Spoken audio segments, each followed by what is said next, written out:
फित्र का मौके पर तमाम लोग इबादुल्लाह चक जामा मस्जिद में लोग नमाज अदा करने भारी संख्या में लोग आए हुए थे, जो तस्वीर आप देख भी सकते हैं हमारे वीडियो के माध्यम से। लोगों से यही संदेश देने का कोशिश किया है कि देश में हमारे अमन चैन हो, देश हमारा तरक्की करे, देश हमारा डेवलपमेंट करे। इस पर सरकार को सोचना होगा, डबल इंजन की सरकार को, क्योंकि देश में आर्थिक स्थिति जो है हम लोगों का वो कमजोर है कहीं ना कहीं, हर वर्ग का। वन नेशन वन इलेक्शन की बात करते हैं तो वन एजुकेशन होगा तब हमारा देश खड़ा होगा। हमारा देश तब खड़ा होगा जब हमारे नौजवानों का बेरोजगारी दूर होगा, स्वास्थ्य सही होगा। देश को तोड़ने वाली भाषा का प्रयोग कुछ लोग करते हैं, कभी दलितों पर हमला कर देते हैं, कभी मुसलमानों पर हमला कर देते हैं, कभी ईसाइयों पर भी कर देते हैं, कभी आपको बौद्ध पर भी कर देते हैं। किस तरह से अभी बौद्ध में घटना चल रहा है, आपको बोध गया में देखने का है। तो जिसकी जितनी काबिलियत होनी चाहिए उसकी उतनी हिस्सेदारी होनी चाहिए हर क्षेत्र में, ये मेरा कहना है। और ईद उल फित्र के मौके पर तमाम देशवासियों को, प्रदेशवासियों को, हम अपने ग्राम पंचायत परसा के तमाम जनता को ईद उल फित्र का मुबारकबाद देते हैं और लोगों से गुजारिश करते हैं कि एक साथ एक दूसरे ईद हो, रामनवमी हो या दिवाली हो, तमाम पर्व जो हैं एक दूसरे के साथ मिलकर गुजारने का कोशिश करें, आपसी रंजिश को मिटाने का कोशिश करें और एक दूसरे के साथ गले लगकर रहने का कोशिश करें, जो देश और दुनिया में अच्छा संदेश हमारे भारत से जाए। जाते थे जिधर जाते थे तो होता था कि देखो सब सद्भावना रखिए जा रहा है, टिक वाला है, टोपी वाला। अच्छा। और कोई हमें वो कठिनाई नहीं होती थी। एक रोज रात में गलत फहमी में 12 बजे तक वो मेरा वेट करते रहे और वो चले आए घर। उनके पिताजी ने पूछा कितना रात तक कहाँ थे?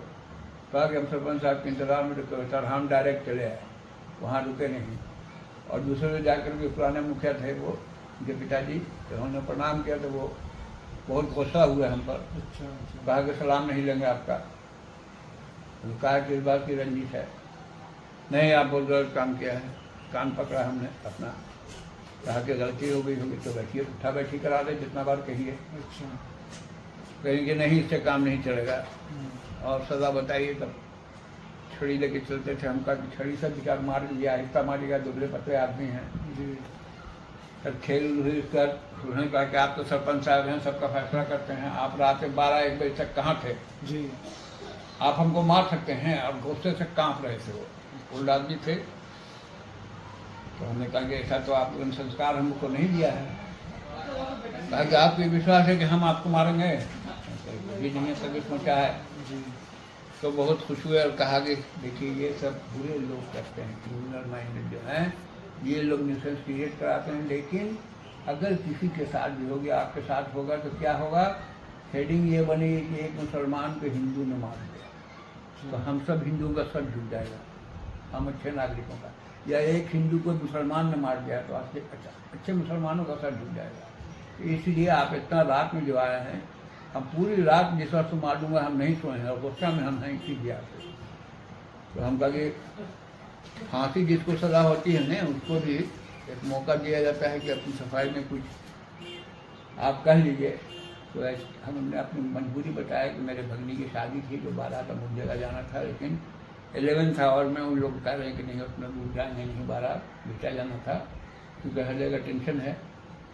तो पटना से कीजिए। तो हमने कहा नहीं पटना से नहीं, आप मेरे गाँव से आइए, मेरे भगनी का शादी है, दरअसल नहीं विदा होगी ना निहाल से विदा होगी। और इसी सब में हमको 12-1 बज गया दीघा में और फिर हम आए, इसलिए देर हो गया। फित्र का मौके पर तमाम लोग इबादुल्लाह चक जामा मस्जिद में लोग नमाज अदा करने भारी संख्या में लोग आए हुए थे, जो तस्वीर आप देख भी सकते हैं हमारे वीडियो के माध्यम से।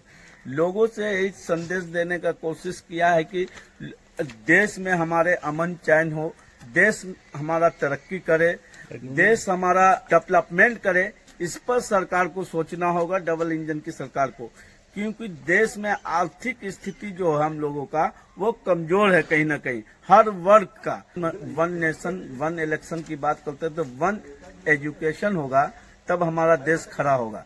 हमारा देश तब खड़ा होगा जब हमारे नौजवानों का बेरोजगारी दूर होगा, स्वास्थ्य सही होगा। देश को तोड़ने वाली भाषा का प्रयोग कुछ लोग करते हैं, कभी दलितों पर हमला कर देते हैं, कभी मुसलमानों पर हमला कर देते हैं, कभी ईसाइयों पर भी कर देते हैं, कभी आपको बौद्ध पर भी कर देते हैं। किस तरह से अभी बौद्ध में घटना चल रहा है, आपको बोध गया में देखने का है। तो जिसकी जितनी काबिलियत होनी चाहिए उसकी उतनी हिस्सेदारी होनी चाहिए हर क्षेत्र में, ये मेरा कहना है। और ईद उल फित्र के मौके पर तमाम देशवासियों को, प्रदेशवासियों को, हम अपने ग्राम पंचायत परसा के तमाम जनता को ईद उल फित्र का मुबारकबाद देते हैं और लोगों से गुजारिश करते हैं कि एक साथ एक दूसरे ईद हो, रामनवमी हो या दिवाली हो, तमाम पर्व जो हैं एक दूसरे के साथ मिलकर गुजारने का कोशिश करें, आपसी रंजिश को मिटाने का कोशिश करें और एक दूसरे के साथ गले लगकर रहने का कोशिश करें, जो देश और दुनिया में अच्छा संदेश हमारे भारत से जाए।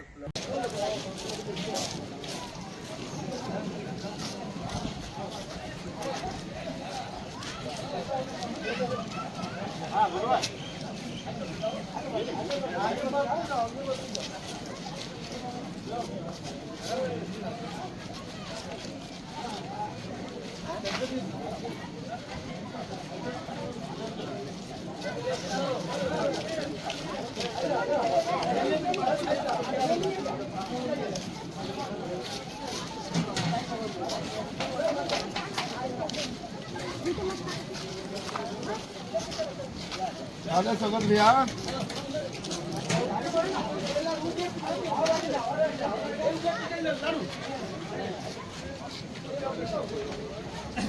ठीक है, खुश हो गया। हाँ